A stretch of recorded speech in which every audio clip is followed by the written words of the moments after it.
महत्वाकांक्षी बहू। आगे बढ़ने की चाह रखना कोई गलत बात नहीं है, लेकिन क्या हो जब महत्वाकांक्षा इतनी बढ़ जाए? बहू ये नौकरी ही करती रहेगी या कुछ घर का काम भी करेगी? जब देखो बस अपने ऑफिस का काम करती रहती हो। मम्मी जी, आप नहीं जानती मैंने यहाँ तक पहुँचने के लिए कितनी मेहनत की है। मेरा हमेशा से सपना था कि मैं खूब पैसे कमाऊं, बड़ी गाड़ी में घूमूं और बड़े बंगले में रहूं। घर का काम तो नौकर करते हैं, जैसे आप। जैसे मैं? क्या जानती है तू मेरे बारे में?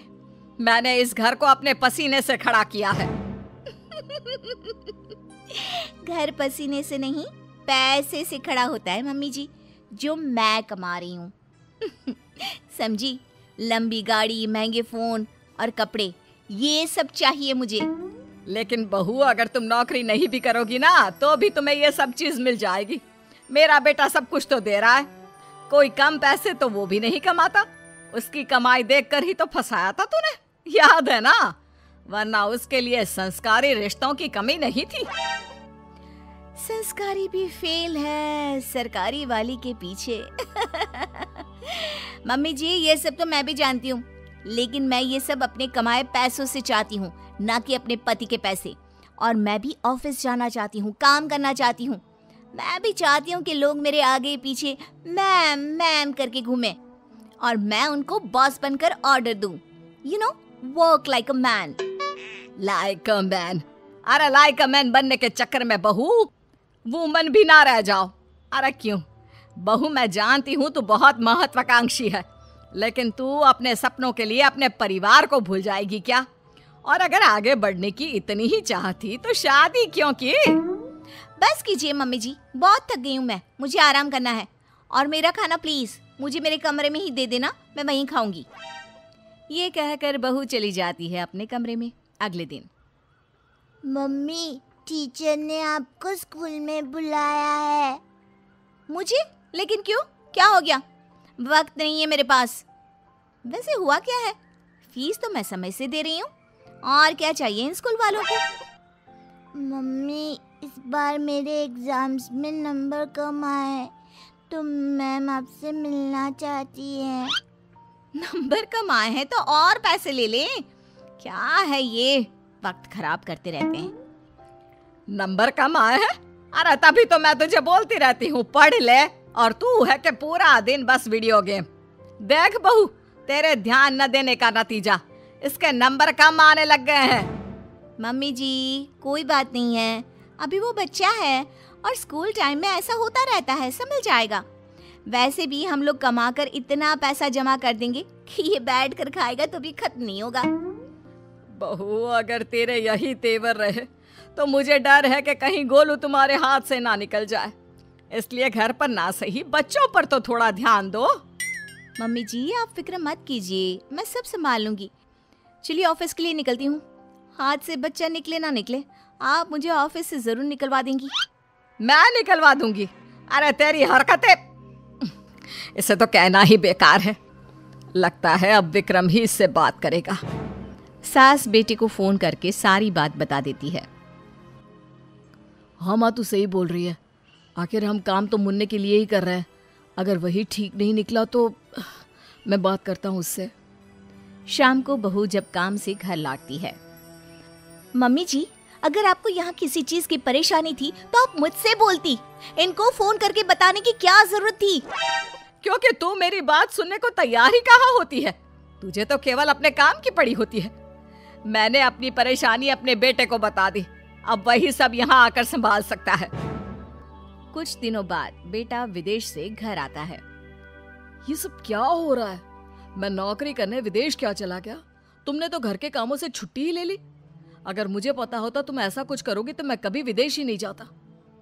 लेकिन मुझे समझ में नहीं आ रहा तुम ऐसा क्यों कर रही हो? तुम घर पर ध्यान क्यों नहीं दे रही? घर के कामों पर क्या ध्यान देना, उनके लिए मम्मी जी है ना। मैं भी तुम्हारी तरह पैसे कमा रही हूँ और अपने सपने पूरे कर रही हूँ।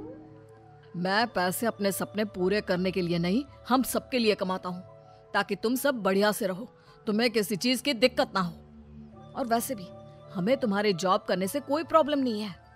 प्रॉब्लम ये है कि तुम अपने परिवार के प्रति जिम्मेदारियां पूरी नहीं कर रही हो। पूरी जिम्मेदारी उठाने का ठेका मैंने लिया है क्या? अरे कुछ तुम ही कर लो। ऐसा है तो ठीक है माँ, मैं घर के कामों के लिए नौकर रख रहा हूँ और गोलू की पढ़ाई वगैरह मैं सब खुद देख लूंगा। अगले दिन से घर का सारा काम नौकरानी संभाल लेती है और कभी कभी तो वो सास की देखभाल भी करती है। तूने एकदम सही लड़की को काम पर रखा है। कितना काम करती है और शिकायत का एक भी मौका नहीं देती। दिखने में भी कितनी सुंदर है। बेटा सच कहूँ तो बहुएं ऐसी ही होनी चाहिए। माँ वैसे भी ये नौकरानी नहीं है, दरअसल ये मेरे ऑफिस में ही थी, लेकिन जब मैंने इसे अपने घर की प्रॉब्लम बताई तो मेरी मदद करने के लिए राजी हो गई। दूसरों के लिए सोचती भी कितना है। हाँ माँ, मुझे नहीं पता था कि ये गीता इतना अच्छा घर का काम भी कर लेती है। वैसे माँ ये ऑफिस में भी सब कुछ संभाल लेती है, वो भी अच्छे से। बहुत महत्वाकांक्षी नहीं है, लेकिन सबको लेकर आगे कैसे बढ़ना है ये इसे अच्छी तरह पता है। मुझे इसकी सबसे अच्छी बात क्या लगती है पता है? क्या बेटा? जब मैं घर पर नहीं होता तो ये आपका और गोलू का कितना अच्छा ध्यान रखती है। तभी घर में मेहमान आ जाते हैं। ओहो, ये लोग भी ना धर्मशाला समझकर रोज आ जाते हैं। ये बोलकर वो अंदर चली जाती है। अरे आइए आइए बेटा, जरा चाय पानी लेकर आना। तभी गीता सुंदर सी साड़ी में अच्छे से चाय पानी लाकर टेबल पर रख देती है। हाय रे, आपकी बहू सही रास्ते पर आ गई। नहीं तो हमेशा हवाई बनकर घूमती रहती थी। अरे नहीं नहीं, ये नौकरानी है हम लोगों के यहाँ। बेटे के ऑफिस में ही नौकरी करती है। वो क्या है ना, पैसों की जरूरत पड़ गई थी इसे तो पार्ट टाइम में। लेकिन कितना अच्छे से काम संभाल लिया है आपका। घर भी चमक रहा है और सब कितना अच्छा लग रहा है। तभी बहू आ जाती है। इसी काम का तो उसे पैसा मिलता है, तो उसे करना ही पड़ेगा ना। कितनी अच्छी लड़की है।